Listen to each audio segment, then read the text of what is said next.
The tow truck had barely disappeared over the hill when Caleb Morgan wiped the grease from his hands and looked at the older woman standing beside her aging silver sedan. "You don't owe me anything," he said with a tired smile. The woman blinked, surprised.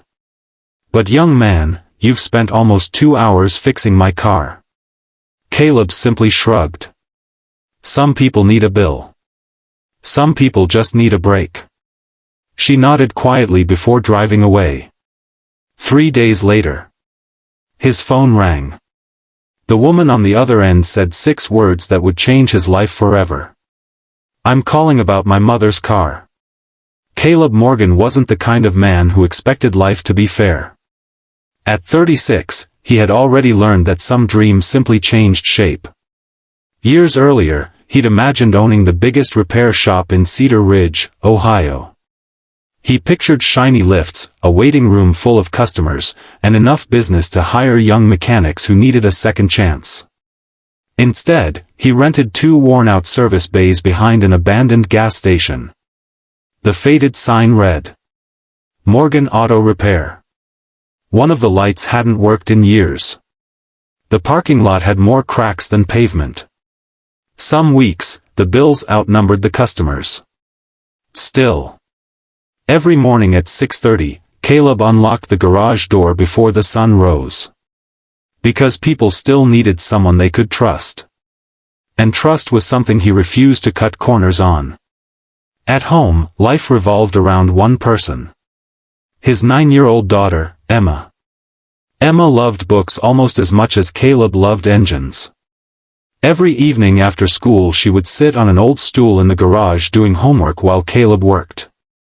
"You know," she said one afternoon without looking up from her math worksheet, "Mrs. Peterson says honesty is something you practice, not something you own." Caleb smiled beneath a truck. "Your teacher sounds smart." "I think she's saying it's like changing oil." He laughed. "How so?" "You have to keep doing it." He slid out from beneath the truck. "That's probably the best explanation I've heard." Emma grinned proudly. Money was always tight. Caleb never complained in front of Emma. But after bedtime, he often spread bills across the kitchen table. Rent. Utilities. School supplies. Insurance. The numbers never seemed to cooperate. He had enough to survive. Not enough to breathe. One unusually hot Thursday afternoon, business slowed to almost nothing. Caleb was sweeping the garage floor when his old cell phone buzzed. Unknown number. "Hello?" A nervous voice answered. "My car broke down outside town. The tow truck driver says the nearest mechanic is you."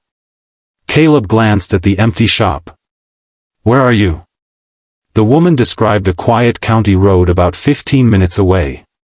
He loaded his toolbox into his pickup. "Stay in your car. I'll be there." The silver sedan looked almost as old as the surrounding farmland. Its hood was open.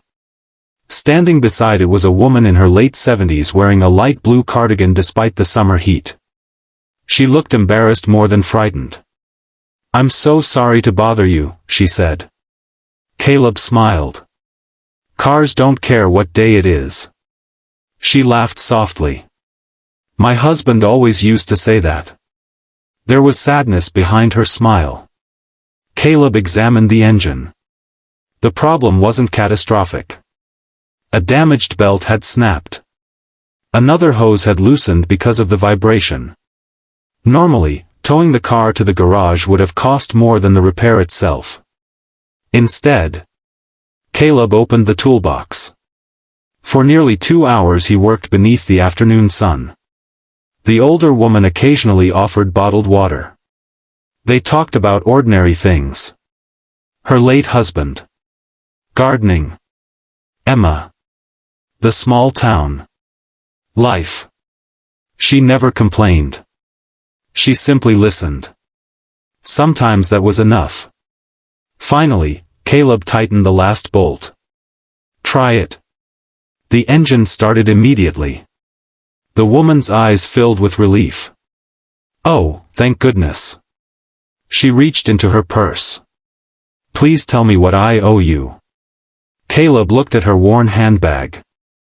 He noticed the careful way she counted every dollar before pulling out her wallet.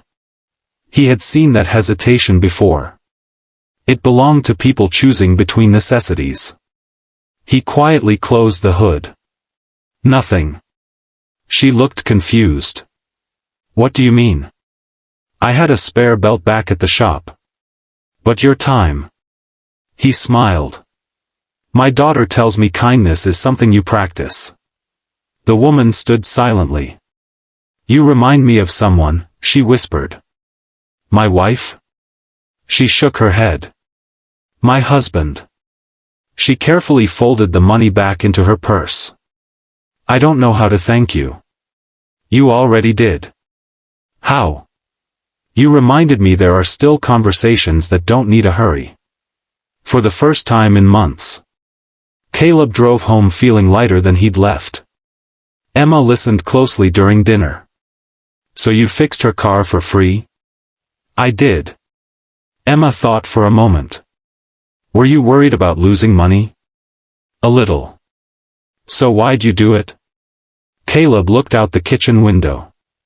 Because someday I hope someone helps you without asking what's in your wallet. Emma reached across the table and squeezed his hand. I think they will. 3 days later. The shop phone rang. Caleb answered while replacing brake pads. Morgan Auto. A calm professional voice replied. My name is Lauren Bennett. How can I help you? I'm calling about my mother. Caleb paused. The silver sedan? Yes. I hope everything's all right. There was a brief silence. My mother hasn't stopped talking about you. Caleb chuckled awkwardly. She was very kind. Lauren continued. She told me you repaired the vehicle without charging her. It wasn't a big repair. Maybe not. Another pause. But apparently it was a very big gesture. Caleb assumed she wanted to send payment. I'm really okay. I'm not calling about the money. He frowned. Then why are you calling? Lauren took a slow breath. I'd like to visit your shop tomorrow. The next morning. A simple dark blue SUV pulled into the gravel lot. No limousine. No security team. No expensive display. A woman in her early 40s stepped out wearing jeans and a white button-down shirt. She introduced herself with a warm handshake. I'm Lauren. Caleb noticed she carried herself with quiet confidence. Not arrogance. Confidence. She spent nearly 20 minutes simply watching him work. Eventually she asked. Can I ask something personal? Sure. My mother says you could have charged her. I could have. But didn't. No. Why? Caleb leaned against the workbench. Because she reminded me of my grandmother. Lauren waited. When my grandmother's car broke down years ago, someone helped her for free. So you were returning the favor? He smiled. I guess kindness collects interest. Lauren laughed. I like that. Before leaving, she looked around the aging garage. You've built a good reputation. We try. You ever think about expanding? Caleb laughed. Every day. But? He glanced at the leaking ceiling. Dreams cost money. Lauren nodded thoughtfully. I understand. She handed him a business card. No explanation. Just a card. That evening, Emma examined it. Dad. Yeah. It says she's the CEO. Caleb blinked. He hadn't even noticed. Lauren Bennett. Chief Executive Officer. Bennett Mobility Systems.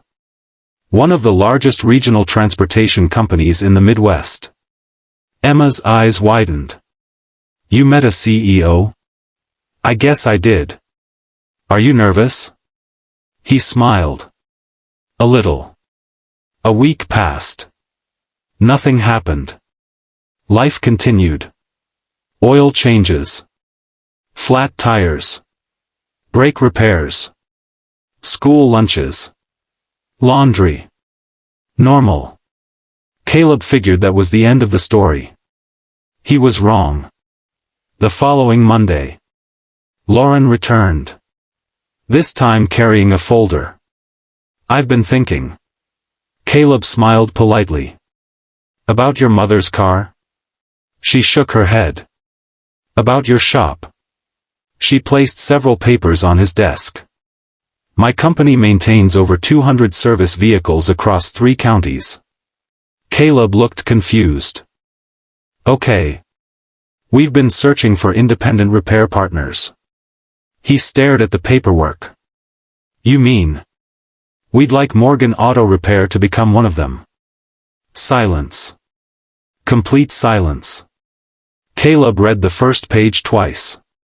The contract represented more work than he'd completed in the previous 6 months combined. He looked up slowly. "Why me?" Lauren answered immediately.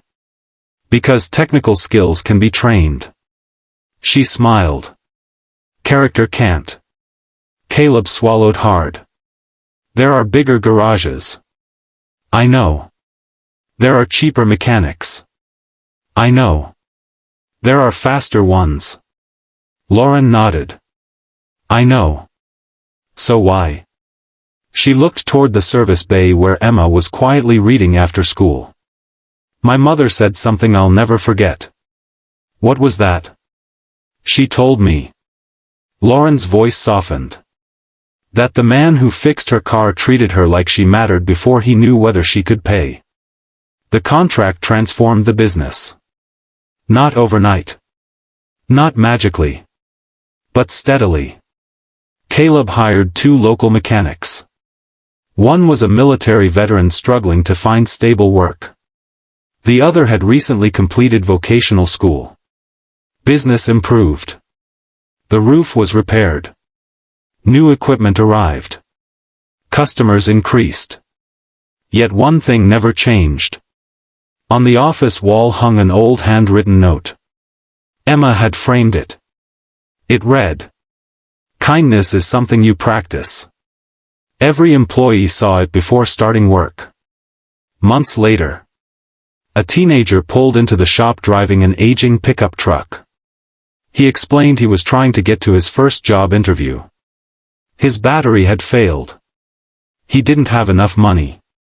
One of Caleb's new mechanics quietly asked, "What should we do?" Caleb smiled. "What do you think?" The mechanic looked at the sign on the wall. Then at the nervous teenager. "I think." He reached for a replacement battery. "We practice." That evening, Caleb locked the garage. Emma walked beside him. "Dad?" "Yeah." "Do you think helping that lady changed our lives?" Caleb thought for a long moment. "No." She looked surprised. "It revealed who we already wanted to be." Emma smiled. "I like that answer." He unlocked the truck. "You know what I've learned?" "What?" "People often think kindness is expensive." Emma climbed inside. "But it isn't? It costs less than people imagine." "What does it cost?" Caleb started the engine. "A little time." He looked toward the glowing garage sign. "A little patience." Then at his daughter. "And the decision to treat every person like their story matters." Emma nodded thoughtfully. "I hope I never forget that." Caleb smiled. "I don't think you will." As they drove home beneath the golden colors of the setting sun, the garage faded into the distance, but its message remained. Not every act of kindness changes your circumstances. Sometimes it simply changes someone's day. Sometimes it restores hope. Sometimes it reminds a stranger they haven't been forgotten. And every once in a while, A single selfless decision creates a chain of compassion that reaches farther than anyone could have imagined. Because kindness doesn't always return in the form of money, opportunity, or success. Sometimes it returns as something even greater. A community that chooses to pass it forward. And that may be the greatest reward of all.